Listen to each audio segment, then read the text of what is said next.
तो ये आपने देख लिया राजीव गांधी जी। तो ओवरऑल बोला जाए तो राजीव गांधी जी का जो टेन्योर था वो उतना ज़्यादा पॉजिटिव था नहीं, बहुत ही ज़्यादा मार काट रही इनके टाइम पे। ठीक है, तो बहुत ही अच्छी इमेज इनकी बनी नहीं। एनीवे 1989 का अब जनरल इलेक्शन होना है कांग्रेस वर्सेस ऑपोजिशन पार्टीज़ के बीच में।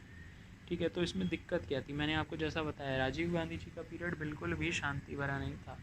हिंदूज़ को आप देखिए, मतलब भोपाल गैस ट्रेजिडी हो गई, मुस्लिम्स को आप देखिए शाह बानो का डाइवोर्स केस, बाबरी मस्जिद के डिमोलिशन से related Bofors scandal, specially Bofors scandal, उसमें जो करप्शन के चार्जेस लगे वो बहुत ही ज़्यादा बुरे चार्जेस थे। उसने बिल्कुल लोगों का विश्वास हटा दिया था राजीव गांधी की गवर्नमेंट के ऊपर से करप्शन के एक्यूजेशंस ने।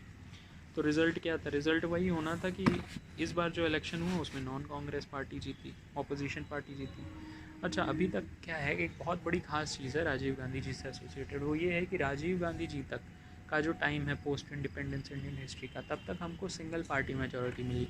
मतलब जो भी इलेक्शन हुआ उसमें एक पार्टी ने मेजोरिटी हासिल कर ली, एक्सेप्ट फॉर जनता पार्टी को अगर छोड़ दें तो इसका एडवांटेज क्या होता था कि जब एक पार्टी ने जीत हासिल कर ली तो स्टेबिलिटी बनी रहेगी, वो आसानी से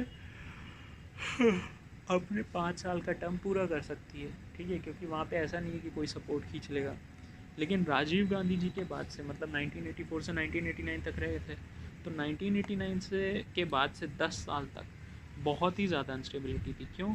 इसके बाद फिर पहली बार हमारे पास ऐसा हुआ था कि एक पार्टी को मेजोरिटी नहीं मिली थी। तो एक पार्टी को मेजोरिटी नहीं मिली थी, सरकार बननी है तो कोलिशन होगा, फिर 3-4 पार्टियाँ साथ में आएंगी।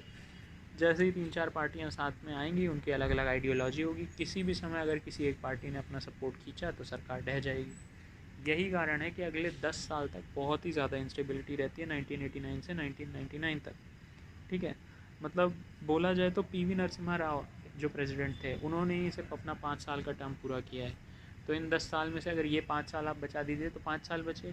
इन 5 साल में 5 प्राइम मिनिस्टर आए हैं। एक प्राइम मिनिस्टर 5 साल के लिए रहना चाहिए और यहाँ पर 5 साल में 5 प्राइम मिनिस्टर इंडिया को मिले। तो आप समझ लीजिए इतनी ज़्यादा इंस्टेबिलिटी है, तो इसमें ग्रोथ थोड़ी हुई होगी। इसमें बस यही है, इलेक्शन हो रहा है और कुछ काम धाम हो नहीं रहा है। तो 1989 से 1999 तक का पीरियड काफ़ी ज़्यादा इंस्टेबिलिटी वाला था। एक बहुत इंटरेस्टिंग चीज़ है, अब राजीव गांधी जी के बाद क्या हुआ। देखिए, जो अगला इलेक्शन हुआ, ठीक है, अब ये पता है आपको कि गवर्नमेंट के ऊपर करप्शन के बहुत ज़्यादा चार्जेस लग रहे थे बोफोर्स स्कैंडल के केस में। तो क्वेश्चन ये क्या है, ऑब्वियस कंक्लूजन ये है कि गवर्नमेंट ऐसे बंदे को चूज़ करेगी जो करप्शन के अगेंस्ट हो। करप्शन के अगेंस्ट कौन मिलेगा आपको? यहाँ पे एक ट्विस्ट आता है। राजीव गांधी जी की सरकार में क्या है, वीपी सिंह नाम के एक बंदे थे, ठीक है, जो कि डिफेंस में इन्वॉल्व थे पहले। तो डिफेंस में जब वो इन्वॉल्व थे और उन्होंने देखा कि बोफोर्स स्कैंडल में ऐसे करप्शन और ब्राइबरी के केसेस हैं, तो आपके वीपी सिंह जो थे, विश्वनाथ प्रताप सिंह, उन्होंने ही इसका पर्दाफाश किया था। ठीक है, उन्होंने जो भी करप्शन की डिटेल्स थी उन सबको अनकवर किया था। तो ऑब्वियसली राजीव गांधी ने इस चीज़ को पसंद नहीं किया, तो उन्होंने वीपी सिंह को अपने कैबिनेट से हटा दिया था। वीपी सिंह ने क्या किया, वीपी सिंह पार्टी से बाहर आ गए और अगली बार राजीव गांधी जी के अगेंस्ट लड़े। तो लोगों को दिखा कि भाई वीपी सिंह तो ऐसे हैं जो कि करप्शन का पर्दाफाश कर रहे हैं और राजीव गांधी जी की गवर्नमेंट करप्शन कर रही है, तो ऑब्वियस चॉइस क्या थे, वीपी सिंह थे। तो वीपी सिंह आ जाते हैं अगले आपके प्राइम मिनिस्टर पावर में। तो वीपी सिंह को आप कैसे याद रख सकते हो, वी है ना, वी के बाद क्या आता है alphabetically, you V W, W आता है, डब्ल्यू फॉर विसल ब्लोअर। तो ये राजीव गांधी गवर्नमेंट के विसल ब्लोअर थे। अनफॉर्चुनेटली ये 1 ही साल तक रह पाते हैं, 1989 में आए और 1990 में ख़त्म भी हो जाएंगे। तो 1 साल में कहाँ ज़्यादा कुछ हो पाएगा। तो अब शुरू करते हैं वीपी सिंह जी के बारे में। तो सबसे पहले वीपी सिंह जी के बारे में जान लेते हैं थोड़ा सा उनके पास्ट के बारे में। तो वीपी सिंह जो रहते हैं वो राजीव गांधी जी के ही अंदर फाइनेंस मिनिस्टर रहते हैं पहले, लेकिन बाद में उनको किस में, डिफेंस मिनिस्टर की पोस्ट पर शिफ्ट कर दिया जाता है। अच्छा, अब बोफोर्स डील जब होती है राजीव गांधी गवर्नमेंट की, तो उस डील में करप्शन के इल्ज़ामात लगते हैं इनके ऊपर। और वहाँ पर क्या है, वीपी सिंह को बोला जाता है कि VP Singh seems to have uncovered details of corruption in Bofors deal. तो जब वीपी सिंह ही इस चीज़ का खुलासा कर देते हैं राजीव गांधी गवर्नमेंट का, तो उन्हें कैबिनेट से हटा दिया जाता है। अब ये तो बुरी चीज़ है, कोई भी ढंग का लीडर जो होगा वो इस चीज़ को बर्दाश्त थोड़ी कर पाएगा। तो बस वही है, वीपी सिंह यानी विश्वनाथ प्रताप सिंह, उन्होंने कांग्रेस को छोड़ा और उन्होंने 1989 का इलेक्शन लड़ा, कहाँ से, नेशनल फ्रंट पार्टी की ओर से। ऑब्वियसली कांग्रेस के ऊपर तो करप्शन के इंतज़ाम थे तो वो तो जीतती नहीं, लेकिन दूसरी पार्टीज़ भी जो जीती वो इस तरह से जीती कि किसी पे भी मेजॉरिटी नहीं थी।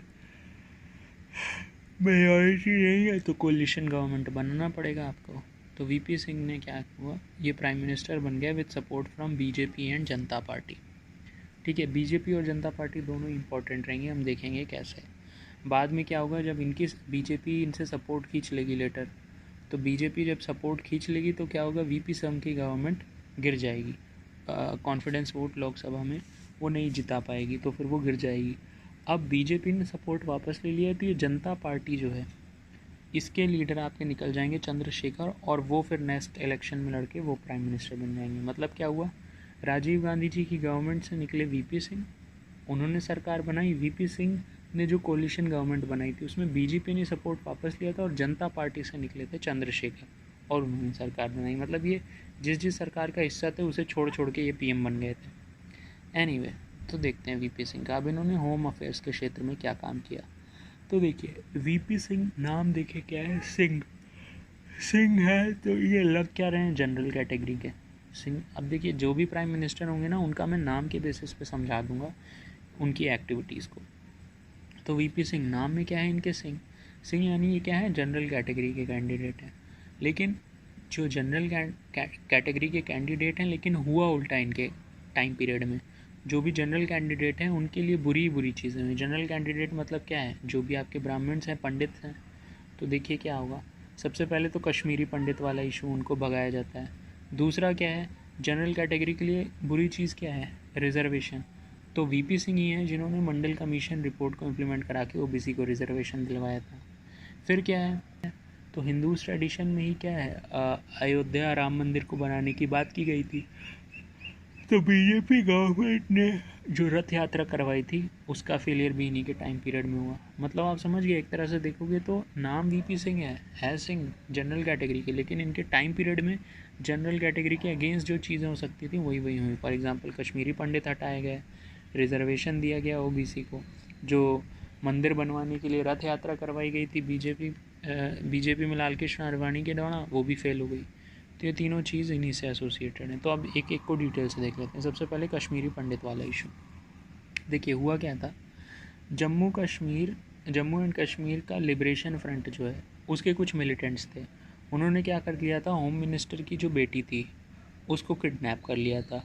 ठीक है, और उन्होंने फिर डील की थी कि आप उन मिलिटेंट्स जिनको कि आपने जेल में डाल के रखा है, आप उनको रिलीज़ करिए तो हम आपकी बेटी को दे देंगे।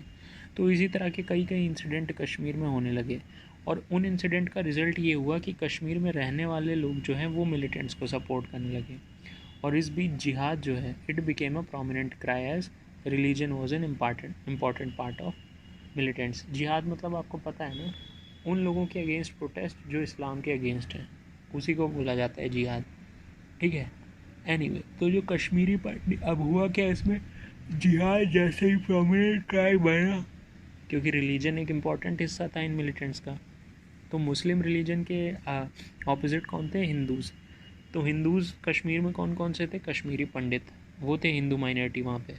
तो उन लोगों को ब्रूटली ऑप्रेस किया गया वहाँ पे, उनके अगेंस्ट ब्रूटल वायलेंस हुआ। किसी को भी ज़्यादा मार पीटोगे तो क्या होगा, फिर वो भागेगा ही अपनी जगह छोड़ के। तो एक्सोडस हुआ कश्मीरी पंडितों का बड़ी मात्रा में, वो कश्मीरी वैली से भाग के नीचे आ गए जम्मू में। तो एक बुरा हुआ इनके साथ, फर्स्ट जनरल कैटेगरी वाले के साथ। दूसरा क्या है, reservation, implementation of Mandal commission report. जब वीपी सिंह आए थे आपके, तो इन्होंने क्या किया, ओबीसीज़ को रिजर्वेशन दे दिया सेंट्रल गवर्नमेंट सर्विसेज में 27% का। तो ऑब्वियसली इतना आसानी से तो मानेंगे नहीं जनरल कैटेगरी के लोग। तो उन्होंने क्या किया, इस मैटर को लेके गए सुप्रीम कोर्ट में। सुप्रीम कोर्ट ने कहा नहीं भाई, कॉन्स्टिट्यूशनली सही है मंडल कमीशन की रिपोर्ट, उसको आप फॉलो करिए, दीजिए रिजर्वेशन ओबीसी को। बस ये है, दो छोटी कंडीशन का ध्यान रखिएगा। उन्होंने बोला क्या, एक तो ये कि ऐसा मत करिएगा कि रिजर्वेशन बढ़ाते बढ़ाते आपने 50% से ज़्यादा कर दिया, आप 50% तक ही रखिएगा। और दूसरी चीज़ क्या है, प्रमोशन में मत लाइएगा कास्ट की चीज़ों को। रिक्रूटमेंट लेवल पे बढ़ाइए, आप रिजर्वेशन के बेसिस पे लोगों को भर्ती कर लीजिए, लेकिन प्रमोशन में रिजर्वेशन मत दीजिएगा। अभी आप देखोगे कि इकोनॉमिकली वीकर सेक्शन को बीजेपी ने जो रिजर्वेशन दिया है वो इस 50% वाला जो रूल है उसको ब्रेक करते हुए दिया है। एनीवे, तो ये हो गया। तीसरी बुरी चीज़ उस वक्त जनरल कैटेगरी वालों के लिए क्या हुई थी, जनरल कैटेगरी यानी हिंदूज़ को टेम्पल से प्यार है। तो रथ यात्रा जो थी उसकी वजह से फिर फॉल ऑफ गवर्नमेंट हो गया। कैसे, देखिए, बीजेपी ने पॉपुलैरिटी गेन की थी इसी इशू पे, हिंदुत्व के इशू पे, उन्होंने ये बोला था कि हम राम टेम्पल बनवाना चाह रहे हैं बाबरी मस्जिद की जगह अयोध्या में। तो एल.के. आडवाणी जो उस वक्त बीजेपी के पार्टी प्रेसिडेंट थे, उन्होंने ये डिसाइड किया कि हम एक रथ यात्रा शुरू करते हैं सोमनाथ से अयोध्या तक। अब इस वक्त वीपी सिंह को कुछ करना चाहिए था एज अ प्राइम मिनिस्टर, लेकिन अभी उन्होंने कुछ किया नहीं। एक्शन ले लिया यहाँ पे बिहार के चीफ मिनिस्टर लालू प्रसाद यादव ने। उन्होंने क्या किया, आडवाणी जी को अरेस्ट करवा लिया on the charges of fermenting communal tension, कि वो कम्युनल टेंशन क्रिएट कर रहे हैं। इस बेसिस पे आडवाणी जी को गिरफ्तार करवा लिया। अब आडवाणी जी गिरफ्तार हो गए और वीपी सिंह जी ने कुछ किया ही नहीं सेंटर पे। ठीक है, तो बीजेपी ने देखा कि वीपी सिंह तो हमारा साथ ही नहीं दे रहे, तो उन्होंने सपोर्ट ले लिया इन पे से। तो वीपी गवर्नमेंट गिर गई, 1 साल में गिर गई। तो यही 3 इशू थे। अच्छा, अब वीपी सिंह जी की जो गवर्नमेंट थी वो कोलिशन गवर्नमेंट थी, उन्हें बीजेपी और जनता पार्टी का सपोर्ट प्राप्त था। बीजेपी ने जैसे ही अपना सपोर्ट खींचा, जो चंद्रशेखर निकल आए वीपी सिंह की गवर्नमेंट से, और उन्होंने समाजवादी जनता पार्टी बना ली। कांग्रेस ने इनिशियली, अब कांग्रेस फिर धोखा देगी, कांग्रेस ने इनिशियली चंद्रशेखर को बोला कि आप गवर्नमेंट बनाइए, हम आपको सपोर्ट करेंगे। फिर चंद्रशेखर की गवर्नमेंट बनते ही कांग्रेस ने क्या कर लिया, अपना सपोर्ट खींच लिया। ठीक है, तो समझ में आ गया। पहला आपके वीपी सिंह हो गए। वीपी सिंह को आप कैसे याद रखोगे, नाम इनका क्या है, सिंह, यानी ये जनरल कैटेगरी के हैं, लेकिन इनके राज्य में हुआ सब कुछ ऐसा जो कि जनरल कैटेगरी के अगेंस्ट था। उसी तरह अब आपके चंद्रशेखर आ जाएंगे, ये भी 1 साल तक थे, 1990 से 1991 तक। अब इनके नाम से आपको क्या समझ में आएगा, इनके नाम से आपको समझ में आएगा कि इनके काल में क्या हुआ। चंद्रशेखर, चंद्र से याद आएगा चाँद, तो इन्होंने क्या था, चाँद तारे सब कुछ गिरवी रख दिए थे भारत के। ठीक है, चाँद तारे मतलब गोल्ड रिजर्व, भारत का गोल्ड रिजर्व रख दिया था इन्होंने गिरवी, किस लिए, जिससे कि इंडिया की इकोनॉमी को पटरी पे लाया जा सके। तो देखते हैं, बस यही एक खास इवेंट हुआ, 1 ही साल के लिए थे तो करते भी क्या। तो हुआ क्या था, इंडिया की इकोनॉमी बहुत ही ज़्यादा ट्रबल्ड सिचुएशन में थी। हुआ क्या था ऐसा, देखिए, इसके पहले जितनी भी गवर्नमेंट आई थी, मैंने आपको ऑलरेडी बता चुका हूँ कि ब्रिटिशर्स के बाद इंडिया की वैसे ही चरमराई सी स्थिति थी। उसके बाद जवाहरलाल नेहरू के पीरियड में पाकिस्तान से वॉर हुई 47 की। ठीक है, कश्मीरी इशू को लेके चाइना के साथ हुई 1962 में वॉर। फिर लाल बहादुर शास्त्री के काल में हुई 1965 की पाकिस्तान से वॉर कश्मीरी इशू पे। फिर इंदिरा गांधी के टाइम पे हुई फर्स्ट फेज़ और सेकंड फेज़ दोनों में। फर्स्ट फेज़ में तो बांग्लादेश ही क्रिएट कर दिया था उन्होंने पाकिस्तान के साथ, और दूसरे फेज़ में हाईएस्ट बैटलफील्ड सियाचिन पे लड़ाई हुई थी। तो आप देख रहे हो 4-5 फाइट्स हो चुकी हैं, इकोनॉमी वैसे ही चरमराई हुई है। तो लोग, इसके पहले की गवर्नमेंट क्या है, किसी तरह लोन लेके चला रहे थे सरकार, लेकिन उस तरह से लोन ले लेके अभी तक इतना ज़्यादा डेट क्रिएट हो गया था कि समझ नहीं आ रहा था क्या किया जाए। तो इस सिचुएशन से छुटकारा दिलाने के लिए चंद्रशेखर जी क्या करते हैं, इंटरनेशनल इंस्टीट्यूशंस के पास जाते हैं, IMF, इंटरनेशनल मॉनेटरी फंड और वर्ल्ड बैंक, इनके पास जाते हैं लोन्स मांगने के लिए। बट सक्सीड नहीं कर पाते। क्यों, कांग्रेस ने ऐन मौके पर गवर्नमेंट से सपोर्ट खींच लिया था, तो बजट सेशन दे ही नहीं पाए थे ये, और तभी इनकी सरकार गिर गई थी। अब देखिए, दिक्कत क्या है कि IMF और वर्ल्ड बैंक ऐसे ही नहीं दे देते किसी को भी पैसा। वो ये बोलते हैं कि देखिए, हम आपको पैसा दे रहे हैं, लेकिन फिर आप कुछ चेंजेस लाइए अपनी इकोनॉमी में, क्योंकि आप इसी डर से चलते रहेंगे तो हमारा पैसा भी डुबा देंगे, फिर हमको लोन रिपे नहीं कर पाएंगे आप, इसलिए हम पैसा दे देंगे आपको, लेकिन फिर आपको अपने सिस्टम में कुछ चेंज लाना होगा। आप जब आप बजट ही नहीं दे पाए अपनी सरकार में, तो उसमें चेंज क्या दिखाओगे आप। तो वही है, दिक्कत हो गई यहाँ पे, कांग्रेस ने सपोर्ट वापस ले लिया। चंद्रशेखर जी के पास अब ऐसी सिचुएशन में पैसा था नहीं। अब फिर घूम फिर के आ गई इंडिया में एक ही चीज़ है कि इंडिया की औरतों को सोना बहुत पसंद है, तो हमारे पास गोल्ड रिज़र्व बहुत ज़्यादा है। तो इन्होंने इंडिया के गोल्ड रिज़र्व को प्लेज कर दिया था, गोल्ड रिज़र्व को प्लेज करके इन्होंने मनी उठाया। ठीक है, अब इस मूव का थोड़ा फ़ायदा तो हुआ ही। इस मूव की वजह से क्या है, जो BOP यानी बैलेंस ऑफ पेमेंट वाली जो क्राइसिस थी, ठीक है, वो थोड़ी देर के लिए टल गई। प्लस नेक्स्ट गवर्नमेंट को इतना समय मिल गया कि वो इकोनॉमिक रिफॉर्म्स ला सके। ठीक है, ये तो समझ में ही आ ही गया था कि अब इकोनॉमिक रिफॉर्म्स लाना है, वरना कर कैसे पाओगे, चलेगी ही नहीं इकोनॉमी आपकी। एनीवे, तो जब कांग्रेस ने इनसे सपोर्ट वापस ले लिया तो 1991 का जनरल इलेक्शन हुआ। अब 1991 का जो जनरल इलेक्शन हुआ था, इसमें जैसे मैंने आपको बताया था कि राजीव गांधी गए थे इस वक्त तमिलनाडु में कैंपेन करने जीतने के लिए, और उधर क्या था, LTT जो तमिलियंस थे श्रीलंका के, उन्होंने एक कॉन्स्पिरेसी प्लान कर दी थी, जिसमें उन्होंने क्या किया था, एक औरत को भेज दिया था, वो जैसे ही पाँव छूने के लिए झुकी, सुसाइड बॉम्बर थी वो, तो राजीव गांधी जी भी उन्हीं के साथ फट गए। तो क्या है, ये बताने का क्या रीज़न है, ये है कि 1991 में इस तरह का माहौल क्रिएट हो गया था, राइट। तो इस वक्त क्या है, फिर अगेन कांग्रेस के लिए सिंपैथी डेवलप होगी, तो नेक्स्ट लीडर भी हमारा कांग्रेस का ही आएगा, वो है क्या, पीवी नरसिम्हा राव। 1989 से 1999 के ये जो 10 साल का पीरियड था, ये हाईली अनस्टेबल था, मैं ऑलरेडी बता चुका हूँ। लेकिन इस अनस्टेबल टाइम में भी क्या है, एक prime minister PV Narasimha Rao के नाम से थे, जो कि जिन्होंने अपने 5 साल का टर्म पूरा किया था। बाकी बचे हुए 5 सालों में 5 अलग पीएम आए थे। तो यही पीवी नरसिम्हा राव हमारे सेलेक्ट किए जाते हैं कांग्रेस की ओर से। अच्छा, पहले पीवी नरसिम्हा राव जी के बारे में जानते हैं। एक तो ये पढ़े लिखे बहुत थे, ही वॉज एन एरुडेट स्कॉलर, ठीक है, उनको बहुत ढेर सारी लैंग्वेजेस का भी ज्ञान था, ठीक है, और इनको माना जाता है कि ये कांग्रेस के one of the most loyalist बंदे थे। ऐसा क्यों बोल रहा हूँ मैं, क्योंकि आप देखिए जवाहरलाल नेहरू के बाद जब इंदिरा गांधी जी आई थी, तो इंदिरा गांधी जी, उनके बेटे राजीव गांधी जी, इन दोनों के कार्यकाल में पीवी नरसिम्हा राव ने इंपॉर्टेंट पोस्ट संभाली थी गवर्नमेंट में। तो ऑब्वियसली अब ना तो इंदिरा गांधी रही थी, राजीव गांधी जी का भी असैसिनेशन हो गया था, तो नेक्स्ट जो कांग्रेस की चॉइस थी वो पीवी नरसिम्हा राव जी थे। तो ये 1991 से 1996 के बीच में प्राइम मिनिस्टर रहे हैं। आई वॉज बॉर्न इन 1995, तो एक तरह से बोल सकता हूँ कि मेरे जब जन्म हुआ था तब पीवी नरसिम्हा राव ही प्राइम मिनिस्टर थे। एनीवे, तो अब ये कैसे देखा जाए कि इन्होंने अपने पीरियड में क्या किया, तो शॉर्ट में आप ऐसे समझ सकते हो। देखिए, राजीव गांधी जी के बाद से राजीव गांधी जी तक क्या था, बहुत ही स्टेबल पीरियड था। तो उस वक्त तक हमने क्या किया, हमने डिटेल से एक डायग्राम बना के ये निमोनिक से याद करने की कोशिश की कि सारे पीएम्स ने अपने कार्यकाल में क्या किया।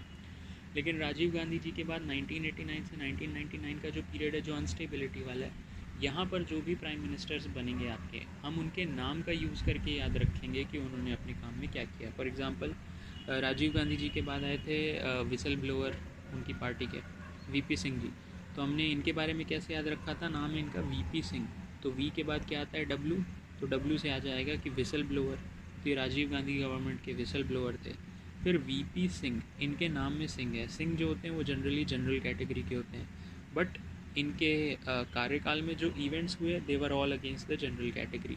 ऐसा क्यों बोल रहा हूँ मैं, फॉर एग्जांपल जनरल कैटेगरी में आते कौन है, ब्राह्मण्स आते हैं, तो ब्राह्मण्स यानी पंडित, तो कश्मीरी पंडित जी लोगों का क्या हो गया था, एक्सोडस हो गया था। फिर जनरल कैटेगरी के एक तरह से देखें तो उनके अगेंस्ट ही जाता है रिजर्वेशन, तो रिजर्वेशन भी ओबीसी को मंडल कमीशन वाली रिपोर्ट इन्होंने करवा दी थी। तीसरी चीज़ क्या थी, जो टेंपल बिल्ड होता है वो भी क्या होता है, ब्राह्मण्स कल्चर में नहीं है टेंपल वेम्पल का निर्माण करना, तो उसमें भी क्या है, रथ यात्रा फेलियर हो गया था। तो ये देखिए, नाम से आपको वीपी सिंह गवर्नमेंट का याद हो गया था। फिर नाम से ही आपको किन का याद हो गया था, चंद्रशेखर का, नाम में ही चांद है, तो चांद तारे सब गिरवी रख दिए थे इन्होंने, मतलब गोल्ड रिजर्व्स देश के गिरवी रख दिए थे इंडिया को ट्रबल्ड इकोनॉमी से निकालने के लिए।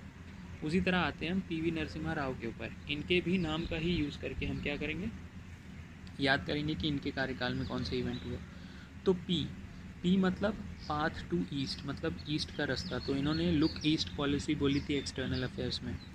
वी से होता है विलेजेस, तो विलेजेस के लिए इन्होंने क्या किया, पंचायती राज और नगर पालिका बनवाई, यानी होम अफेयर्स में इन्होंने इन दोनों एक्ट्स को पास किया, पंचायती राज और नगर पालिका एक्ट, ठीक है। बट ये क्या हुआ, विलेजेस में ये इंस्टीट्यूशंस तो आ गए, लेकिन इन इंस्टीट्यूशंस ने ढंग से काम करने के बजाय स्कैम्स करने और ब्राइब करनी शुरू कर दी। ये जो मैं बोल रहा हूँ ये जस्ट नेमोनिक है, ये याद रखने के लिए कि इनके में क्या हुआ, रीज़न नहीं है, ऐसा नहीं बोल सकते, ठीक है। पंचायती राज नगर पालिका एक अलग चीज़ है, और स्कैम्स और ब्राइबरी जो इनके पीरियड में हुई ये अलग चीज़ है, रिलेटेड नहीं है, लेकिन मैं रिलेट कर रहा हूँ, स्टोरी बना रहा हूँ याद रखने के लिए। पीवी हो गया, यानी पाथ टू ईस्ट विलेजेस हो गया। अगली चीज़ नरसिम्हा, तो जैसे नरसिम्हा अवतार आपको पता है, उन्होंने अपने जांघों पर असुर को लिटाया था और उसका पेट फाड़ दिया था, पेट खोल दिया था, पेट ओपन अप कर दिया था। उसी तरह नरसिम्हा राव ने क्या किया था, देश की इकोनॉमी को ओपन अप कर दिया था, यानी एलपीजी रिफॉर्म्स आ गए थे। लेकिन अब उनका दिमाग, इतनी बड़ी इकोनॉमी इंडिया की, उनको इंडिया की इकोनॉमी खोलने में इतना ज़्यादा दिमाग हो गया। ये जो है हमारा कि नरसिम्हा वर्सिम्हा से रिलेटेड, ये चीज़ें हिंदू माइथोलॉजी से रिलेटेड, ठीक है। तो हिंदू माइथोलॉजी के चक्कर में वो हमारे बेचारे मुस्लिम्स को भूल गए थे। मुस्लिम्स को भूल गए मतलब मुस्लिमों की मस्जिद यानी बाबरी मस्जिद का डिमोलिशन भी इन्हीं के पीरियड में हुआ। तो इस तरह से आपने देख लिए कि इम्पॉर्टेंट इवेंट्स कौन कौन से हुए थे नरसिम्हा राव के टाइम पे। अब हम देख लेते हैं इसको थोड़ा डिटेल में। तो सबसे पहले आते हैं होम अफेयर्स में। तो जैसा मैंने बताया, वी फॉर विलेज, तो इन्होंने क्या किया, पंचायती राज और नगर पालिका एक्ट्स इन दोनों को पास किया था। मतलब जो हमारा 73rd कॉन्स्टिट्यूशनल अमेंडमेंट एक्ट था उसमें उसके हिसाब से क्या हुआ कि पंचायती राज और म्यूनिसिपल गवर्नमेंट उनको कॉन्स्टिट्यूशनल स्टेटस दे दिया गया, मतलब लोकल गवर्नेंस इंप्रूव कर दी पीवी नरसिम्हा राव ने। ठीक है, अच्छा अब इसमें हुआ क्या, हमारे कॉन्स्टिट्यूशन में शायद 22-25 पार्ट हैं, तो इन्होंने पार्ट 9 ऐड किया था। ठीक है, फिर 11th शेड्यूल को ऐड किया था। 11th शेड्यूल में ये मेंशन्ड है कि कौन से फंक्शंस और कौन से सब्जेक्ट्स आएंगे आपके पंचायती राज के अंदर। तीसरी चीज़ इन्होंने क्या किया था कि भाई आप पंचायती राज बना रहे हो तो वहाँ पे सोशल डिस्क्रिमिनेशन नहीं होना चाहिए। वहाँ पर इन्होंने SC ST जो वीकर सेक्शंस हैं और जो वुमेन हैं उन दोनों को रिजर्वेशन दे दिया पंचायती राज के इंस्टीट्यूशन में कि मिनिमम इतने मेंबर तो होने ही चाहिए। ठीक है, लड़कियाँ और SC ST कैटेगरी के। तो ये पहली चीज़ हुई। दूसरी चीज़ खैर कश्मीर इशू को उतना क्या बोलना, होम अफेयर्स में कश्मीर इशू तो चलता ही रहता है। वहाँ पे क्या है, मिलिटेंसी बढ़ रही थी इस वक्त। ठीक है, वहाँ पे जिहाद की मांग होने लगी थी। लश्कर तायबा नाम का ग्रुप था, उन्होंने जिहाद का क्राय लगाना शुरू कर दिया था। रिज़ल्ट ये हुआ था कि कश्मीरी पंडित जो भाग रहे थे पहले से, वो उनका एक्सोडस और ज़्यादा बढ़ गया। जिहाद का मतलब होता है क्या, जिहाद का मतलब होता है protest against those who oppose Islam. ये मैंने अपने आप लिखा है, इसको एक बार चेक कर लेना। एनीवे, तो ये हो गया होम अफेयर्स का आपका। नेक्स्ट आता है आपका एक्सटर्नल अफेयर्स। तो पी यानी पाथ टू ईस्ट। तो इन्होंने बोला था लुक ईस्ट पॉलिसी लेके आए थे पीवी नरसिम्हा राव। ठीक है, to bring India closer to ASEAN. ASEAN क्या होता है, association of South East Asian nations through pact ties. Pact यानी political, economic and cultural ties. ठीक है, उन्होंने बोला कि इंडिया ईस्ट की ओर देखे। ईस्ट की ओर देखे यानी आशियान नेशंस जो भी हैं हमारे, जो भी साउथ ईस्ट एशिया के जो भी नेशंस हैं उनके साथ इन्होंने बोला कि हमें पॉलिटिकल, इकोनॉमिक और कल्चरल टाइज बढ़ाने की ज़रूरत है। अच्छा, 1991 में एक इंटरेस्टिंग इवेंट और हुआ था। ठीक है, वो क्या था, डिसइंटीग्रेशन ऑफ सोवियत यूनियन। तो सोवियत यूनियन जो इतना बड़ा था वो रशिया और इसी तरह 15 टुकड़ों में शायद बट गया था, जिसमें रशिया सबसे बड़ा था। रशिया को ही माना जाता है कि वो सोवियत यूनियन की लेगेसी को आगे लेके जा रहा है। एनीवे, तो 1991 में ये हुआ। तो इंडिया और USSR के रिलेशंस अच्छे थे पास्ट में, क्योंकि मदद की है USSR ने इंडिया की साइड ली है वॉर के टाइम्स में। लेकिन अभी इंडिया ने देखा कि सोवियत यूनियन का डिसइंटीग्रेशन हो गया, तो फिर इंडिया ने डिसाइड किया कि नहीं भाई, हमें US से भी दोस्ती बढ़ानी चाहिए। तो ये वो टाइम है जब इंडिया के US के साथ रिलेशंस इंप्रूव हुए, इससे पहले रिलेशंस अच्छे नहीं थे। तो ये हमने देख लिया होम अफेयर्स और एक्सटर्नल अफेयर्स में क्या हुआ। Next economy. तो PV नरसिम्हा, जैसे नाम में है, नरसिम्ह ने जैसे खोल के रख दिया था पेट किसका, असुर का, उसी तरह PV नरसिम्हा राव ने खोल के रख दी थी हमारी इकोनॉमी। हमारी इकोनॉमी उन्होंने कैसे खोल के रख दी थी, LPG रिफॉर्म्स के थ्रू। अब PV नरसिम्हा राव तो प्राइम मिनिस्टर हुए ना, उनके अंडर ये काम हुआ, लेकिन एक्चुअल बंदा कौन इन्वॉल्व था इन रिफॉर्म्स को लाने में, तो क्योंकि इकोनॉमी से रिलेटेड है तो यानी फिनेंस मिनिस्टर ही होगा। तो PV नरसिम्हा राव के अंडर थे आपके finance minister Manmohan Singh. Later आप देखोगे कि PM भी बन जाते हैं मनमोहन सिंह जी। एनीवे, तो फाइनेंस मिनिस्टर जो हमारे मनमोहन सिंह जी हैं, ये क्या थे, ये एक इकोनॉमिस्ट थे। ठीक है, जो कि यूनिवर्सिटी ग्रांट कमीशन UGC के चेयरमैन की पोस्ट पे थे। ठीक है, तो PV नरसिम्हा राव ने क्या किया था, मनमोहन सिंह जी को बुलाया था और उनको फाइनेंस मिनिस्टर बना दिया था। तो मनमोहन सिंह जी लेके आए थे LPG। L यानी लिबरलाइजेशन, P यानी प्राइवेटाइजेशन, G यानी ग्लोबलाइजेशन। ठीक है, लिबरलाइजेशन, लिबरल आइडियाज़ आपको पता ही है। प्राइवेटाइजेशन यानी इससे पहले सारी चीज़ें गवर्नमेंट ओन्ड थी, कई चीज़ें, ठीक है, स्टेट ओन्ड थी, लेकिन अब प्राइवेटाइजेशन शुरू हो गया चीज़ों का। फिर ग्लोबलाइजेशन यानी हम बाकी के वर्ल्ड से और अच्छे से कनेक्टेड हो गए ट्रेड वेड के हिसाब से। ठीक है, अब ये चीज़ हो गई। अब negative aspects PV Narasimha Rao की गवर्नमेंट के साथ क्या इन्वॉल्व हैं, दो हैं। एक तो करप्शन के बहुत ढेर सारे स्कैंडल्स हैं, और दूसरी चीज़ है बाबरी मस्जिद का डिमोलिशन।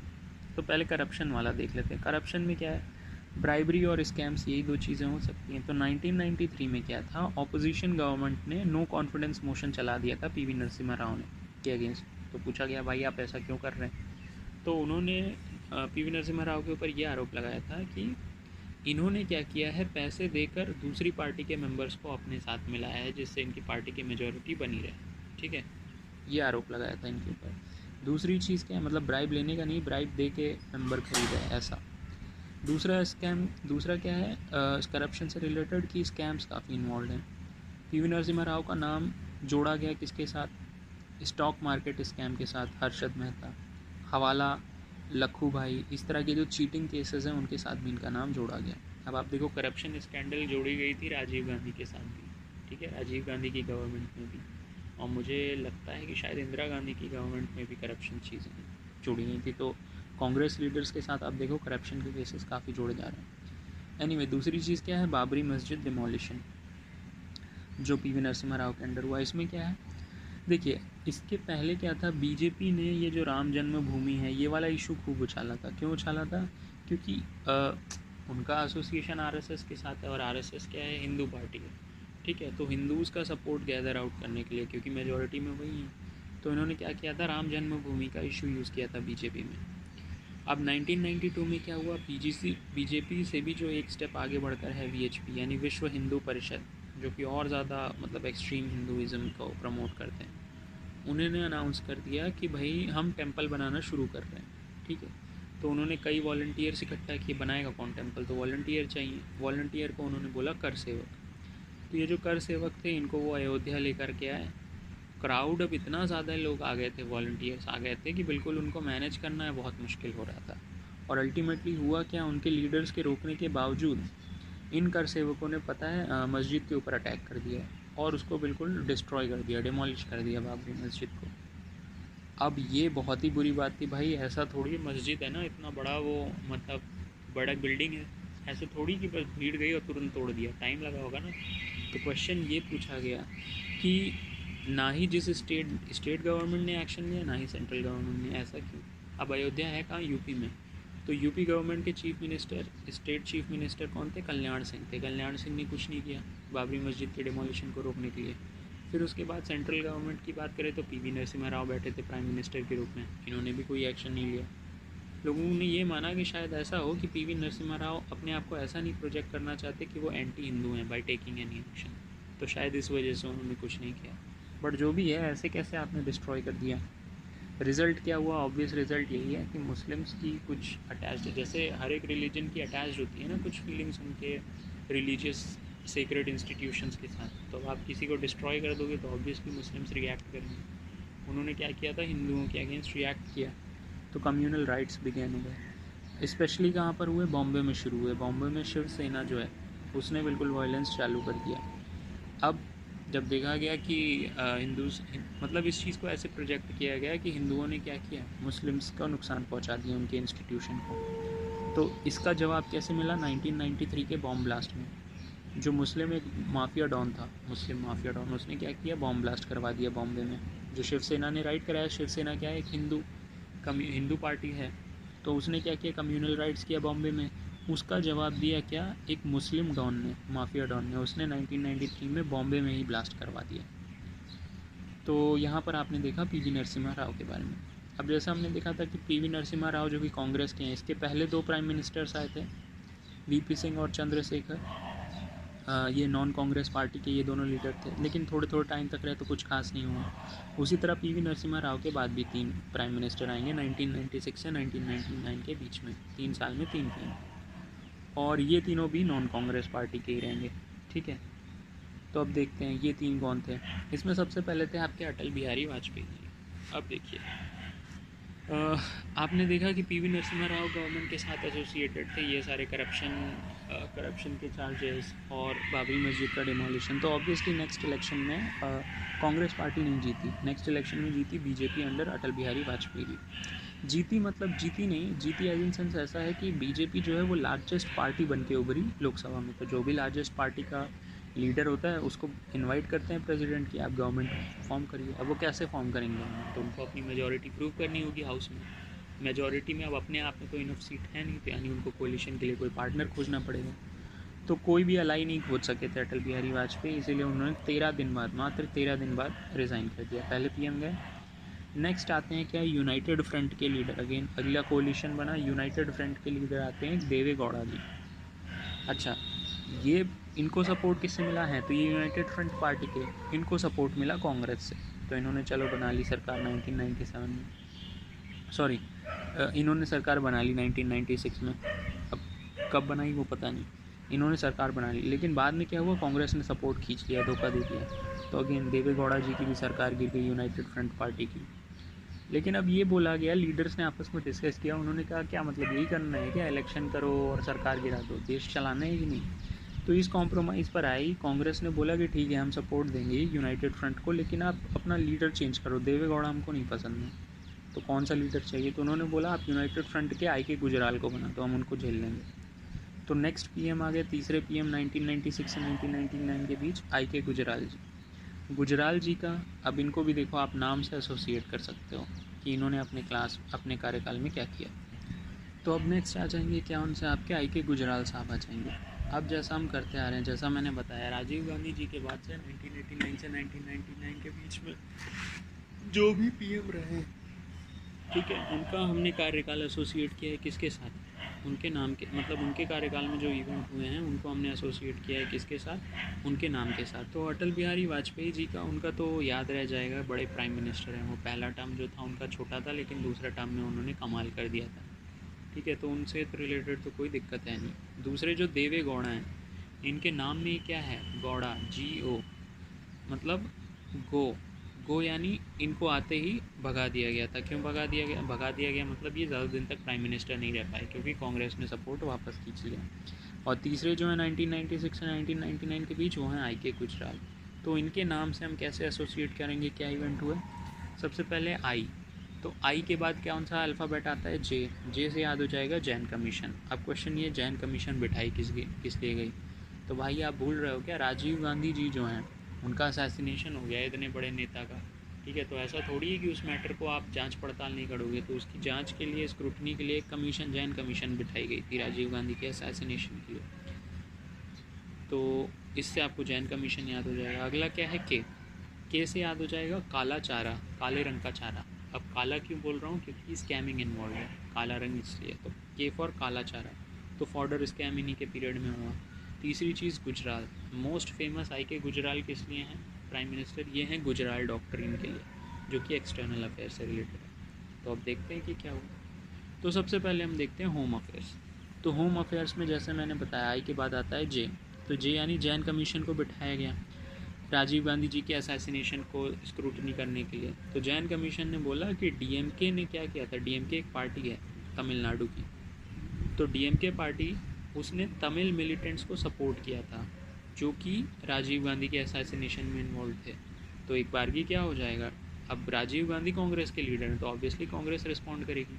वो कहेगा कि डीएमके पार्टी ने, कांग्रेस ने बोला कि डीएमके पार्टी सपोर्ट कर रही है, तो आप डीएमके पार्टी के जितने भी मिनिस्टर्स हैं आपकी गवर्नमेंट में, उन सब मिनिस्टर्स को हटाइए आप तुरंत। उन्होंने ऐसा बोला। लेकिन आई के गुजराल इन्होंने मना कर दिया। मना कर देंगे तो फिर वही है, कोलिशन की सरकार है, जहाँ पे भी डिसएग्रीमेंट हुआ तुरंत सपोर्ट खींचा कांग्रेस ने, गिर गई आई के गुजराल की गवर्नमेंट। दूसरी चीज़ इंटरनल अफेयर्स में आई के बाद आता है के यानी काला चारा। काला चारा यानी फॉर्डर स्कैम भी हुआ। फॉर्डर स्कैम में अब क्या हुआ, फॉर्डर स्कैम किया गया लालू प्रसाद यादव के द्वारा, चारा घोटाला, ठीक है। इसके अलावा क्या हुआ, गुजराल, जी फॉर गुजराल। तो एक्सटर्नल अफेयर्स में क्या है आपकी, गुजराल डॉक्ट्रिन।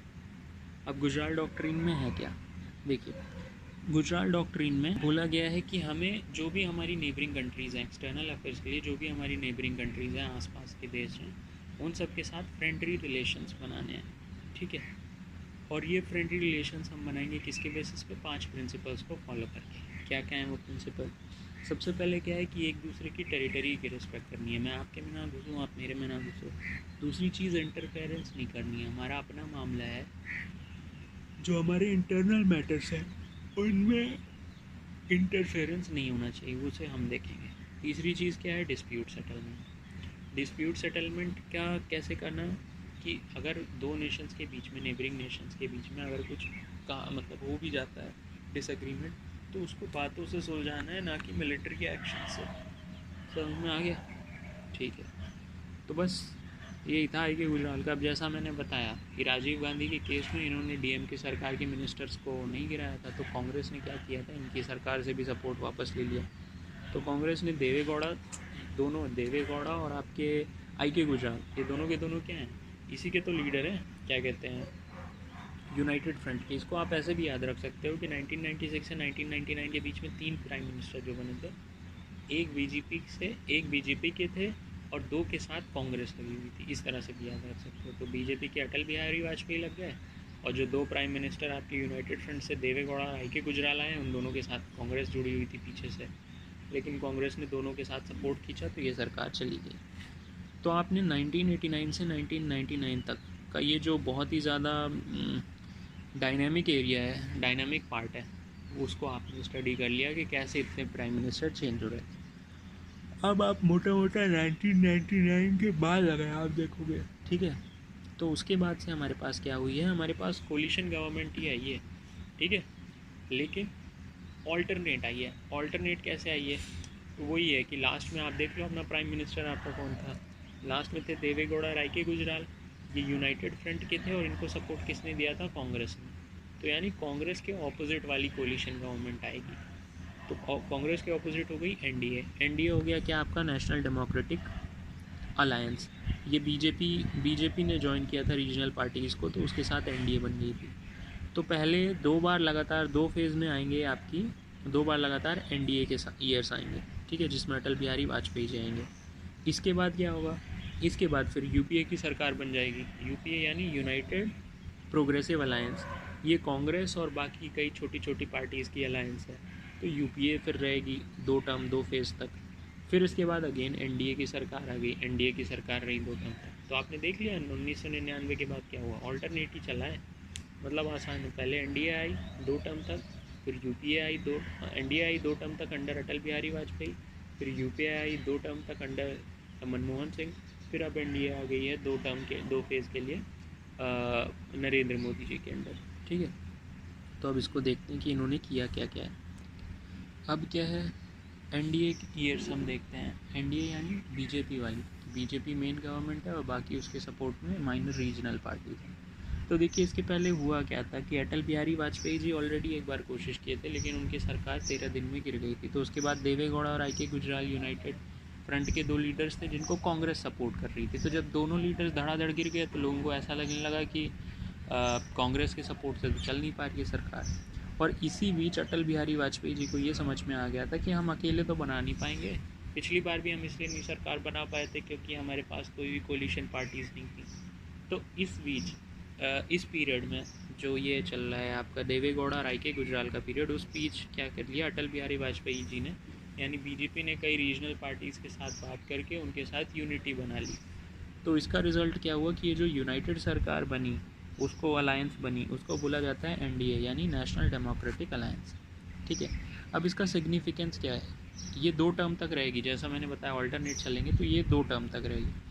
सिग्निफिकेंस ये है कि ये पहली नॉन कांग्रेस गवर्नमेंट है, मतलब बीजेपी की सरकार है, जिसने कि अपना पूरा टर्म कंप्लीट किया। अब मैं ऐसा क्यों बोल रहा हूँ, देखिए सबसे पहले क्या थे, जवाहरलाल नेहरू और लाल बहादुर शास्त्री दोनों कांग्रेस के लीडर थे। उसके बाद इंदिरा गांधी भी कांग्रेस की लीडर रहीं।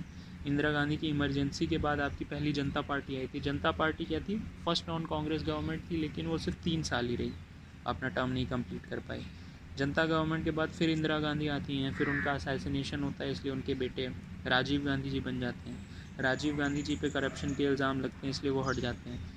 तो अगेन इंदिरा गांधी और राजीव गांधी दोनों तो कांग्रेस के हो गए। इसके बाद फिर आते हैं 2 non Congress leader, VP Singh और चंद्रशेखर। अगेन इन दोनों को भी आपने देखा है कि इन दोनों की सरकारें भी जल्दी जल्दी गिर जाती हैं, ठीक है, दोनों सिर्फ 1-1 साल रह पाते हैं। तो ये दोनों नॉन कांग्रेस भी अपना पूरा टर्म कंप्लीट नहीं कर पाई। अगेन इसके बाद फिर पीवी नरसिम्हा राव आते हैं, लेकिन वो कांग्रेस के हैं, तो इन्होंने तो अपना पूरा टर्म किया। पीवी नरसिम्हा राव के बाद देखिए ये 3 अटल बिहारी वाजपेयी, देवे गौड़ा, आई के गुजराल, ये तीनों भी अपना टर्म कंप्लीट नहीं कर पाते। मतलब ये पता चल गया कि आज़ादी 1947 में मिली है और अभी आ गया है ऑलमोस्ट 2000। तो मतलब ऑलमोस्ट करीब 50 साल तक तो जो भी नॉन कांग्रेस गवर्नमेंट आई वो अपने 5 साल का टर्म ही नहीं पूरा कर पाई। एनडीए जब आई तो पहली बार ये पहली ऐसी नॉन कांग्रेस पार्टी थी जिसने अपना टर्म 5 साल का कार्यकाल पूरा किया, ठीक है। दूसरी इसकी क्या खासियत है, इसमें जो आपके अटल बिहारी वाजपेयी जी हैं उनको माना जाता है कि he is one of the most efficient prime ministers of India, ठीक है। अभी देखते हैं कि इनके टाइम में क्या हुआ। एफिशिएंसी में आप देख सकते हो इस इमेज को, इस इमेज से आपको याद आएगा। देखिए ये हो गए आपके प्राइम मिनिस्टर अटल बिहारी वाजपेयी जी। इनके एक हाथ में ये दोनों टर्म का इनका होम मिनिस्टर यानी इनका जो राइट हैंड है उसमें आप देख रहे हैं कि ये क्या है, ये एक न्यूक्लियर मिसाइल है, ठीक है, पोखरान 2 इससे याद हो जाएगा। फिर ये न्यूक्लियर मिसाइल का इन्होंने यूज़ किया, इसको ज़मीन पे गिराया तो एक धमाका हुआ, जिससे क्या हो गया, वहाँ की ज़मीन पूरी बराबर हो गई। एक बार ज़मीन बराबर हो गई तो इस पर इन्होंने रोड बनवा दी यानी इंफ्रास्ट्रक्चर। रोड बनवा दी किस लिए, जिससे कि बच्चे इस रोड का यूज़ करके स्कूल जा सकें, यानी एजुकेशन। तो यानी आपका क्या याद हो जाएगा, पोखरान 2, ऑपरेशन शक्ति, फिर रोड का डेवलपमेंट और एजुकेशन पे जो इन्होंने फोकस किया। ये हो गया होम अफेयर्स। एक्सटर्नल अफेयर्स में आप देखिए कि इनके हाथ में क्या है, इनके हाथ में टाइगर हिल है। मतलब इसमें जो ट्रायंगुलर पार्ट है वो नीचे, इसमें जो ट्रायंगुलर पार्ट है वो ऊपर है। टाइगर हिल यानी कारगिल का युद्ध भी इन्हीं के अंडर हुआ। तो ये है। अब देखिए, भले ही ये जितने भी एफिशिएंट लीडर रहे हों, लेकिन ये भी क्या है, इस कैंप्स और राइट से बच नहीं पाए, तो वो हम बाद में देखेंगे। सबसे पहले हम आते हैं किस पे, फर्स्ट फेज़ में इनके। तो एनडीए 2 टर्म तक रहेगी। पहला फेज़ 1998 से 1999 तक और दूसरा फेज़ रहेगा 1999 से 2004 तक। ठीक है।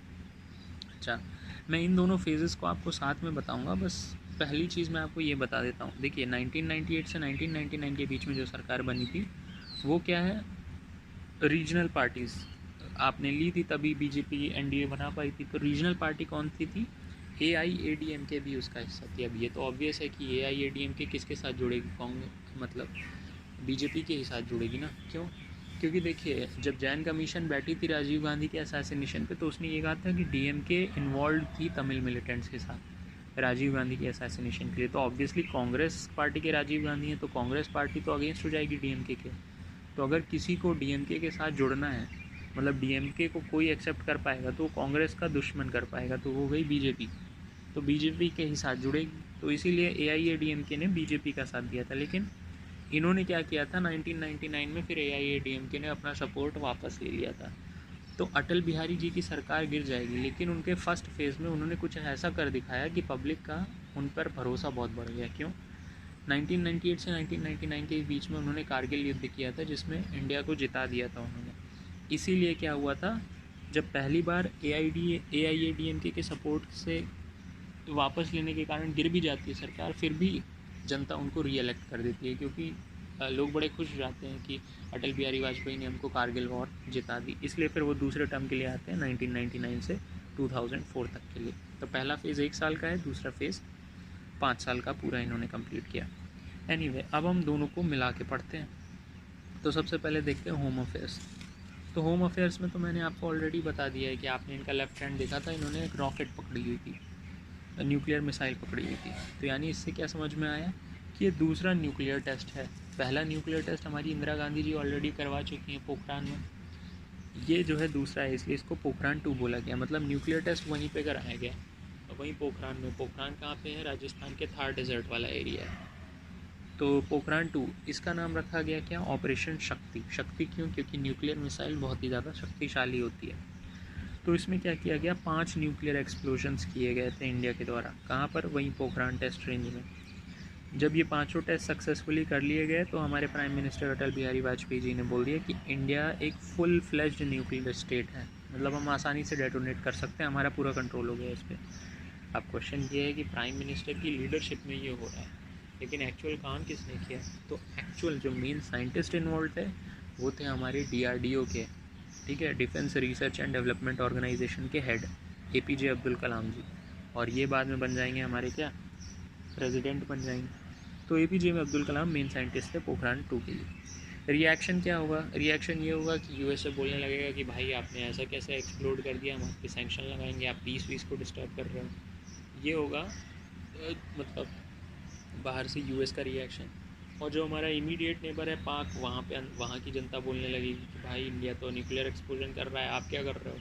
तो पाकिस्तान ने इंडिया के रिएक्शन में क्या किया था, उसने अपना न्यूक्लियर टेस्ट करवाया, चगाई 1 और चगाई 2। ठीक है, तो ये तो हुआ आपका इंटरनल अफेयर्स। एक्सटर्नल अफेयर की बात करें तो देखिए, एक्सटर्नल अफेयर जैसे मैं पहले ही बता चुका हूँ, हमें 2 ही नेशंस के साथ दिक्कत रही है पास्ट में, पाकिस्तान और चाइना के साथ। तो चाइना के साथ तो 1962 की वॉर में हारने के बाद हमने, और उसके बाद उससे कभी लड़ाई की ही नहीं। लेकिन पाकिस्तान के साथ लड़ाई कंटिन्यू है। ठीक है, पाकिस्तान के साथ आपके जवाहरलाल नेहरू लड़े हैं, पाकिस्तान के साथ आपके लाल बहादुर शास्त्री जी लड़े हैं, फिर इंदिरा गांधी जी 2 बार लड़ी हुई हैं। ठीक है, फिर उसके बाद अभी आपकी ये भी आ गए। अटल बिहारी वाजपेयी जी की भी टाइम में हुई है इनके साथ। और तो देखिए यहाँ पे क्या हुआ, एक्सटर्नल अफेयर में हम पूरी तरह से पाकिस्तान के ही साथ इन्वॉल्व रहेंगे NDA ईयर्स में। क्या इन्वॉल्वमेंट रहा, देखिए अटल बिहारी वाजपेयी ने आते ही क्या है, शांति अपनाने का उन्होंने डिसाइड किया। उन्होंने सोचा कि बहुत टाइम से लड़ाई हो रही है, सबसे पहले पाकिस्तान से इशू हम सुलझाते हैं अपना। तो उन्होंने वो गए लाहौर समिट में 1999 में। कारण ये था कि वो चाहते थे कि पाकिस्तान के साथ पीस इस्टेब्लिश की जाए। तो दिल्ली इंडिया में है, लाहौर पाकिस्तान में, तो दिल्ली से लाहौर तक की बस सर्विस को इनाग्रेट किया गया दोस्ती के नाते। और वाजपेयी जी इस बस में बैठकर पहुँचे लाहौर, जिससे कि वहाँ के PM नवाज शरीफ से वो मिल चुके। तो ऐसा लग रहा था कि ठीक है पीस इस्टेब्लिश हो गई। लेकिन इस 3 महीने की बौनहमी के बाद आपको कारगिल वॉर देखने को मिलता है जवाब में। मतलब हमारी ओर से हमने कोशिश की लाहौर समिट कि हम शांति बना सकें, और जवाब में क्या मिला हमको, कारगिल वॉर मिली 3 महीने बाद ही। तो इसमें क्या है, जनरल परवेज़ मुशर्रफ जो हैं उन्होंने प्लान किया है कि इनकर्शन कारगिल डिस्ट्रिक्ट में। जनरल परवेज़ मुशर्रफ कौन है, ये पाक मिलिट्री के हेड हैं, ठीक है।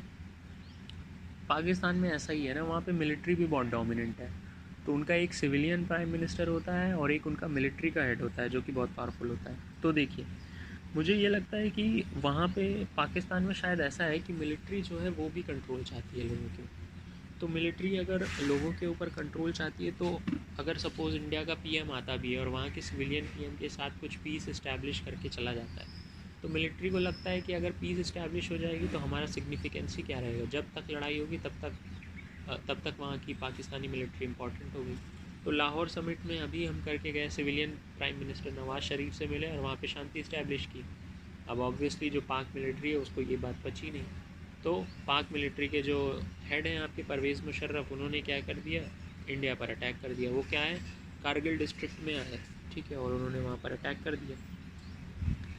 तो और यहाँ वो ये बात उनके सिविलियन जो हैं नवाज शरीफ को बाद में पता चली। एनीवे तो इंडिया अब रुकने वाला तो था नहीं। अटल बिहारी वाजपेयी जी ने कहा कि ऑपरेशन विजय अब लॉन्च किया जाए।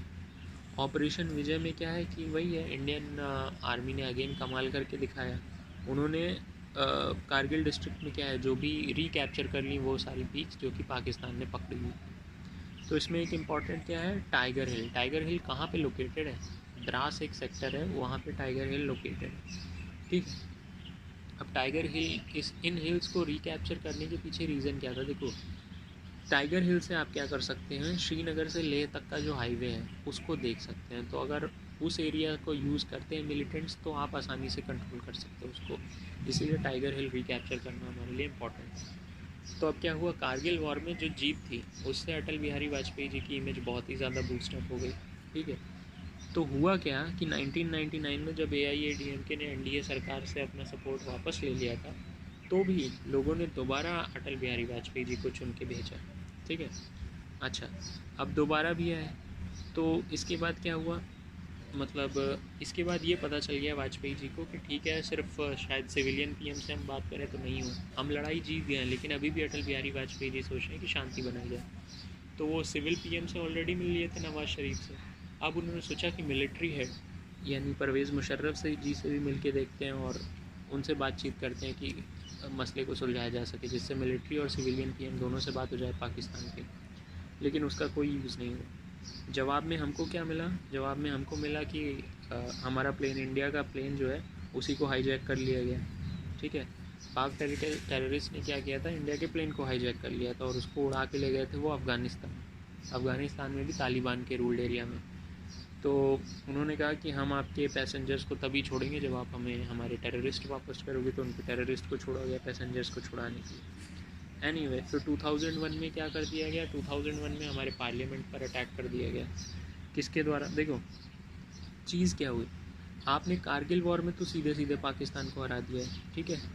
तो अब क्या है, अब उनको भी ये समझ में आ गया है कि हम सीधे अगर लड़ेंगे तो इनसे जीत नहीं पाएंगे। तो उन्होंने क्या किया, इनडायरेक्ट तरीक़ों का इस्तेमाल करना शुरू किया। इनडायरेक्ट तरीका मतलब सीधे सीधे लड़ाई नहीं बोली, लेकिन अपने मिलिटेंट्स भेज दिए तीसरे से, बोल दिया हम तो मिलिटेंट से रिलेटेड है नहीं, ये अपने आप कर रहे हैं जो भी कर रहे हैं। और वो टेररिस्ट आके इनडायरेक्टली फिर इंडिया को नुकसान पहुँचाया। इनडायरेक्ट नुकसान मतलब जैसे हमारा प्लेन उड़ रहा है तो प्लेन को उड़ा के लेके चले गए, उसके रूट से हटाकर अफगानिस्तान में लेके चले गए, ठीक है, टेररिस्ट को छुड़वाने के लिए। फिर क्या है, इनडायरेक्टली मिलिटेंट्स को भेज दिया पार्लियामेंट पर अटैक करने के लिए, ये मिलिटेंट्स कौन से थे? लश्कर तैयबा और जैसे मोहम्मद के टेररिस्ट थे। इसके रिएक्शन में इंडिया ने क्या किया? पोटा एक्ट पास कर दिया। पोटा यानी प्रिवेंशन ऑफ टेररिज्म एक्ट। तो एनीवे आपने मतलब क्रोनोलॉजी समझ ली इंडिया ईयर्स में एक्सटर्नल अफेयर्स कैसे चल रहे। सबसे पहले अटल बिहारी वाजपेयी जी ने शांति बनाने की कोशिश की लाहौर समिट में, ठीक है, लेकिन वो शांति ज़्यादा देर तक रही नहीं। सिविलियन पीएम से बात की तो मिलिट्री हेड जो वहाँ के थे उनको लगा कि अरे शांति बच जाएगी तो मिलिट्री की इंपॉर्टेंस क्या हो जाएगी। तो मिलिट्री हेड परवेज़ मुशर्रफ ने क्या कर दिया? कारगिल डिस्ट्रिक्ट में घुसपैठ कर दी। तो हमने क्या किया? कारगिल में उनको भी हरा दिया। इससे परवेज़ मुशर्रफ जी को ये समझ में आ गया कि नहीं भाई, डायरेक्ट इनसे लड़ नहीं सकते, जीत नहीं सकते इंडिया से। तो उन्होंने फिर इनडायरेक्टली क्या किए? टेररिस्ट भेजने शुरू किए, जो कि कोई प्लेन हाईजैक कर लेता है, कोई इंडिया के पार्लियामेंट पे अटैक कर देता है। तो इस तरह की चीज़ हो रही थी, ठीक है। अच्छा, अगली चीज़ क्या है? होम अफेयर्स में जैसा मैंने बताया था कि अब आप डायग्राम को देखो, डायग्राम को देखोगे आप तो लेफ़्ट हैंड राइट हैंड में क्या है कि जो न्यूक्लियर मिसाइल है वो गिरी, ज़मीन लेवल हो गई, जिससे रोड बन गई, रोड से बच्चे पढ़ के स्कूल चले गए। तो इससे क्या याद आ जाएगा? हमने पोखरान 2 यानी मिसाइल के बारे में तो देख लिया है, लेकिन रोड बन गई। तो रोड में क्या हमको याद आएगा? Infrastructure development. तो जो आपका कम्युनिकेशन है वो काफ़ी इम्प्रूव हुआ अटल बिहारी वाजपेयी जी के अंडर में। ये रोड्स में क्या है? रोड्स में दो हैं इम्पॉर्टेंट। एक तो नेशनल हाईवेज़ बनवाने इन्होंने शुरू किए, दूसरा क्या है? गोल्डन क्वाड्रिलेटरल जो आप कहोगे, ठीक है, जो 4 मेट्रोपॉलिटन सिटीज़ हैं इंडिया की, दिल्ली, बॉम्बे, चेन्नई और कानपुर, इनको जोड़ने वाला हाईवे, उसको बोला जाता है गोल्डन क्वाड्रिलेटरल। अच्छा, अब ऐसा नहीं है कि इन्होंने सिर्फ शहरों में ही काम किया, इन्होंने रूरल इंडिया में भी काम किया। प्रधानमंत्री ग्राम सड़क योजना बनाई, ऑल वेदर रोड्स गांव में। एक बार अगर कनेक्टिविटी इंश्योर हो गई, लोग वहाँ तक पहुँच जाने लगे, तो कम्युनिकेशन इस्टेब्लिश हो गया, तो ट्रेड बढ़ेगा, जिसकी वजह से ओवरऑल डेवलपमेंट होगा। अच्छा, तो स्टोरी क्या थी? मिसाइल गिरी, ग्राउंड लेवल हुआ, जिससे उस पर रोड बनी और बच्चे पढ़ के स्कूल चले गए। तो दूसरी चीज़ उन्होंने ध्यान दिया एजुकेशन के ऊपर। एजुकेशन में कैसे है? एजुकेशन में पार्लियामेंट के अंदर भी काम किया, पार्लियामेंट के बाहर भी। पार्लियामेंट के अंदर क्या काम किया कि राइट टू एजुकेशन को इन्होंने बना दिया फंडामेंटल राइट 86 कॉन्स्टिट्यूशनल अमेंडमेंट के साथ। और पार्लियामेंट के बाहर क्या काम किया? सर्व शिक्षा अभियान चला दिया। सर्व शिक्षा अभियान यानी सर्व यानी सभी कुछ, यानी यूनिवर्सल प्राइमरी एजुकेशन अचीव करने के लिए सर्व शिक्षा अभियान चला दिया, ठीक है। तो ये हो गया। तो आप देखो कि इन्होंने काफ़ी अच्छा काम किया है अटल बिहारी वाजपेयी जी ने। और कितने साल में? पहला टर्म तो 1 ही साल का था, दूसरा टर्म 5 साल का था, तो मात्र 6 साल में इन्होंने इतना कुछ कर दिया था। लेकिन यही है कि इतने एफिशिएंट होने के बावजूद भी अगर आपके पार्टी के मेंबर ही ठीक नहीं हो तो आप क्या करोगे? इनकी पार्टी ने इनका साथ नहीं दिया, ठीक है। आप देखिए सबसे पहले इनके नेगेटिव्स क्या अटैच हो गया। एक तो अटैच हो गया गुजरात राइट्स का। गुजरात राइट में क्या हुआ था? देखिए, जो अयोध्या है, अयोध्या में राम जन्मभूमि, आपको पता है बाबरी मस्जिद डिमोलिश कर लिए थे कर से। एनीवे, तो उसके बाद क्या हुआ? अयोध्या से जो पिलग्रिम्स थे वो वापस आ रहे थे साबरमती एक्सप्रेस के साथ, ठीक है। साबरमती एक्सप्रेस यानी ट्रेन में बैठ के वापस आ रहे थे अयोध्या से, जो भी लोग पूजा वूजा के लिए गए थे पिलग्रिम्स। तो बोला क्या जाता है कि उनकी ट्रेन में आग लग गई गोधरा में। गोधरा गुजरात में एक डिस्ट्रिक्ट है। अब अफवाहें क्या उड़ा दी गई? अफवाहें ये उड़ा दी गई कि मुस्लिम्स ने बदला लिया है इन हिंदू पिलग्रिम्स के साथ, इसलिए इनकी ट्रेन को आग लगा दी उन्होंने। बल्कि बाद में जांच में ये पता चला, रिपोर्ट्स में ये पता चला कि ट्रेन के अंदर ही कुछ खराबी थी, इसीलिए ट्रेन में आग लगी, किसी ने कुछ किया नहीं है, ठीक है। लेकिन रिएक्शन क्या हुआ? लोग अफवाहों को ज़्यादा सुनते हैं रियल खबर के बजाय, क्योंकि अफवाहें ज़्यादा चटपटी होती हैं। तो र्यूमर्स का ध्यान देते हुए ऐसा लगा लोगों को कि मुस्लिमों ने ट्रेन जलाई है, तो गुजरात के जो हिंदू थे और मुस्लिम्स थे उनके बीच में लड़ाई छिड़ गई। स्पेशली जो 2 एरिया अफेक्टेड हुए वो हैं इंग्लिश का लेटर AB, ए यानी अहमदाबाद और बी यानी बड़ौदा, ठीक है। और इसमें मुस्लिम्स को बुरी तरह से टारगेट किया गया, ठीक है। ये बिल्कुल वैसा ही है जैसे सिखों को टारगेट किया गया था 1984 के एंटी सिख राइट्स, वैसे ये आप समझ सकते हो एंटी मुस्लिम राइट्स हो गई गुजरात राइट्स। अब इसमें क्या हुआ? इसमें गुजरात के जो चीफ मिनिस्टर मोदी हैं, बात ये है कि आपकी स्टेट में ऐसे कैसे राइट छिड़ जाएगा, ऐसे कैसे कोई किसी को मार देगा। वहाँ के चीफ मिनिस्टर क्या कर रहे हैं? एडमिनिस्ट्रेशन क्या कर रही है? चीफ मिनिस्टर है आपके पास, पुलिस डिपार्टमेंट है, ऑफिशियल डिपार्टमेंट है, किसी ने कुछ किया क्यों? तो मोदी जी को बहुत ज़्यादा क्रिटिसाइज़ किया गया था। ऐसा जनरली होता नहीं है पार्टीज़ में कि कोई अपने ही लीडर को मतलब कुछ बुरा भला करें, लेकिन अटल बिहारी वाजपेयी जी तो सामने आके ऑन कैमरा पे बोले थे कि मोदी जी को राजधर्म का पालन करना चाहिए, ठीक है, सॉरी, मोदी जी को राजधर्म का नहीं राष्ट्र धर्म का पालन करना चाहिए, कुछ इस तरह से बोला था उन्होंने, यूट्यूब पे वीडियो पड़ा है। तो पीएम ने तो इसको ऑफिशियली कंडेम किया था, गुजरात राइट्स को। तो एक तो मोदी जी ने साथ नहीं दिया इनका, अटल बिहारी वाजपेयी जी का। दूसरा, इनके लीडर कौन थे जो स्कैंडल में इन्वॉल्व थे? एक वो बांगड़ू लक्ष्मण, उनका तो क्या बताएं, मतलब उनका स्टिंग ऑपरेशन किया था मीडिया ने, और प्रॉपर कैमरा में पकड़ा है उनको ब्राइब लेते हुए, ठीक है, बांगड़ू लक्ष्मण को प्रॉपर दिखाया हुआ है। तो इस तरह से, बाकी फिर बड़ाक मिसाइल डील, वो भी एक स्कैंडल था। तो इस तरह से आपके चले अटल बिहारी वाजपेयी जी के एनडीए ईयर्स। तो 2004 में इनकी सरकार फिर हो गई, 2 फेज़ के बाद फिर अब मौका दिया फिर से कांग्रेस को। तो कांग्रेस अब अकेली नहीं थी, कांग्रेस ने रीजनल पार्टीज़ के साथ मिलकर क्या बना लिया था, यूपीए बना लिया था, यूनाइटेड प्रोग्रेसिव अलायंस। तो इसमें कांग्रेस ने अलायंस कर लिया था माइनर पार्टीज़ के साथ।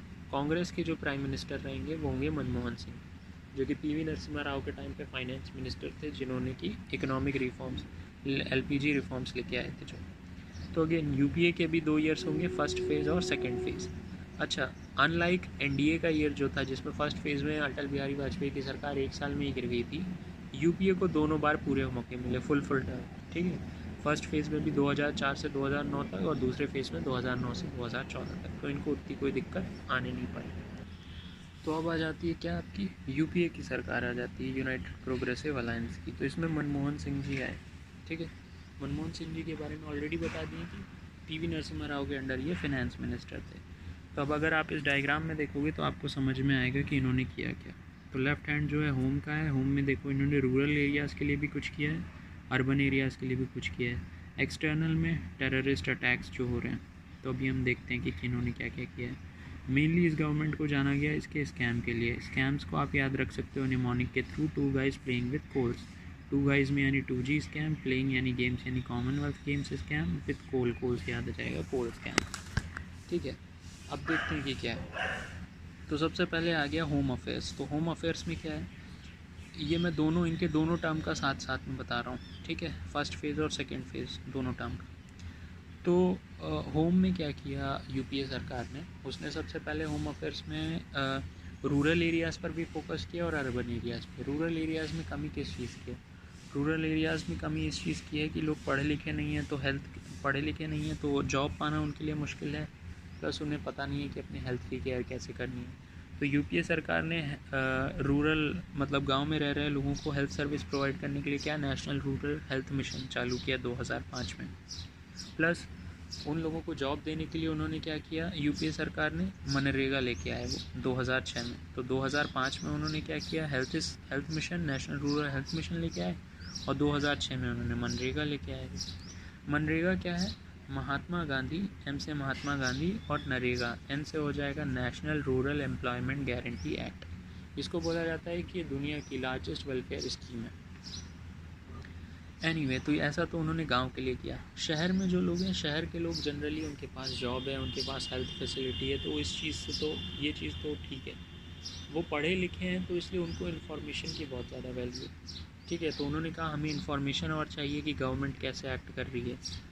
तो इसलिए क्या किया गया, 2005 में उनके लिए क्या किया गया, 2005 में गाँव वालों के लिए नेशनल हेल्थ रूरल मिशन लेके आए, और 2005 में शहर वालों के लिए उन्होंने क्या किया, RTI एक्ट लेके आए वो, ठीक है। RTI यानी राइट टू इन्फॉर्मेशन एक्ट। अब राइट टू इन्फॉर्मेशन एक्ट मतलब जैसे ही अब इन्फॉर्मेशन मिलनी चालू हुई, इसमें होता क्या है RTI में, कि कोई भी सिटीज़न जो है वो रिक्वेस्ट कर सकता है इन्फॉर्मेशन, उसको जो भी इन्फॉर्मेशन चाहिए फ्रॉम अ पब्लिक अथॉरिटी, और पब्लिक अथॉरिटी को वो इन्फॉर्मेशन 30 दिन के अंदर उस बंदे तक पहुंचानी, ठीक है। इसके साथ ही साथ ऐसा भी करना है राइट टू इन्फॉर्मेशन में कि कई इन्फॉर्मेशन प्रोवाइड करने की मांगने की ज़रूरत ही नहीं पड़े, तो पब्लिक अथॉरिटीज़ को अपने आप ही कई अपने रिकॉर्ड्स को कंप्यूटराइज कर देना है, जिससे कि क्या है, लोग उसको पढ़ सके, समझ सकें। अब जैसे ही ये इन्फॉर्मेशन मिली इस एक्ट के थ्रू लोगों को, तो फिर लोगों को पता चला कि भाई करप्शन कितना ज़्यादा चल रहा है देश में। तो इसीलिए फिर 2013 में उन्होंने डिमांड करनी शुरू की कि नहीं भाई, आप इस करप्शन को घटाने के लिए कुछ करिए, ठीक है, कुछ ऐसा करिए कि ये जो पब्लिक फंक्शनरीज़ हैं अगर ये कुछ करप्शन करें तो उसमें इंक्वायरी करने के लिए कोई हो। रिज़ल्ट के रूप में क्या हुआ, 2013 बहुत ज़्यादा टाइम लगा क्योंकि करप्शन के अगेंस्ट कुछ करना है ना, ये तो नुकसानदेह है। तो 2013 में जाके लोकपाल और लोक आयुक्त एक्ट पास हुआ, ठीक है। तो आपने देख लिया गांव में क्या हुआ, हेल्थ से रिलेटेड और एम्प्लॉयमेंट से related national rural health mission और मनरेगा आया। शहरों में क्या हुआ, इन्फॉर्मेशन उन्हें चाहिए थी आरटीआई, इन्फॉर्मेशन मिली तो उन्होंने लोगों ने बोला स्कैम अवॉइड करिए, इसलिए लोकपाल और लोकायुक्त एक्ट आया। अच्छा, अब अगर एक्सटर्नल देखोगे आप तो एक्सटर्नल में बताया गया है, एक तो वैसे भी पाकिस्तान जो अटैक करता था हम पे, उसमें पिछली हम हर एक वॉर में उससे जीते हैं, ठीक है। अटल बिहारी वाजपेयी के अंडर जो कारगिल वॉर हुआ उसमें लास्ट बार हम उससे जीते थे, और तभी से पाकिस्तान ने अपनी स्ट्रैटेजी चेंज कर दी। डायरेक्ट इंडिया से लड़ने के बजाय वो टेररिस्ट का सहारा लेता है इंडिया में डिस्टर्बेंस फैलाने के लिए। तो वही चीज़ यूपीए सरकार के पीरियड में भी कंटिन्यू हुई। अब वॉर नहीं होगी, अब बस टेरर अटैक्स होंगे। तो देखिए एक्सटर्नल अफेयर्स में क्या हुआ, ये 26/11 के ताज होटल वाला अटैक हुआ। इसमें क्या हुआ, पाकिस्तानी टेररिस्ट घुस गया ताज होटल में और उन्होंने वहाँ के गेस्ट को होस्टेज बना लिया, कईयों को मार भी दिया, ठीक है। 26/11। अब देखिए आपने दो डेट सुनी होंगी, एक 9/11, एक 26/11। तो 9/11 जो है यूएसए से रिलेटेड है और 26/11 जो है इंडिया से रिलेटेड है।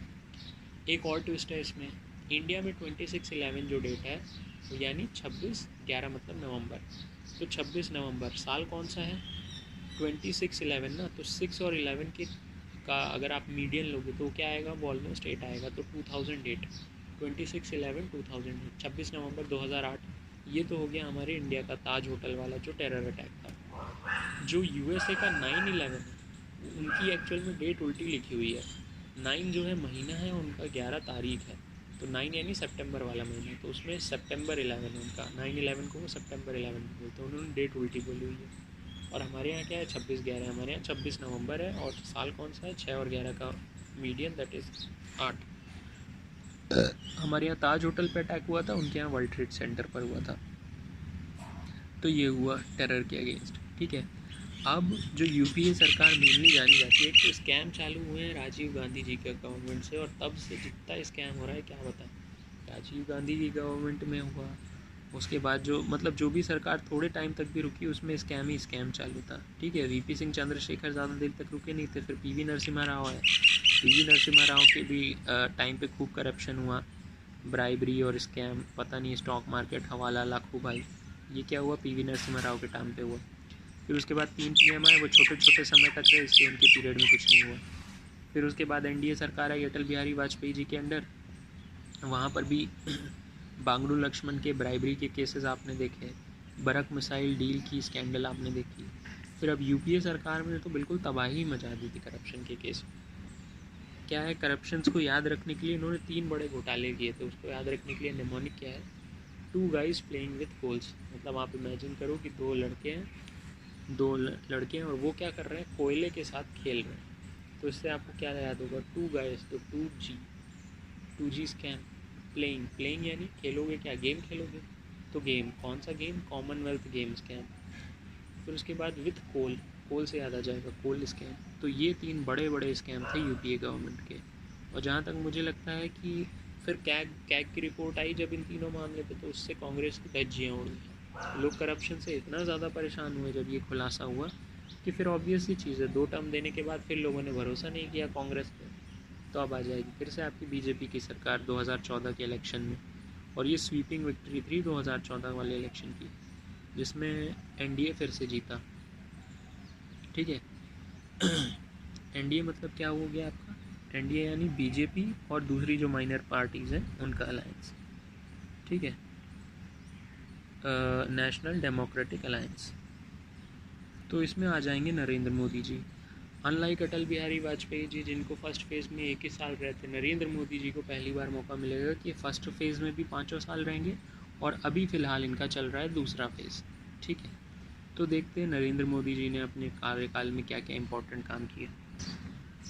तो अब उसके बाद आ जाते हैं हम किस पे, एनडीए सरकार नरेंद्र मोदी पे। तो इसमें आप देख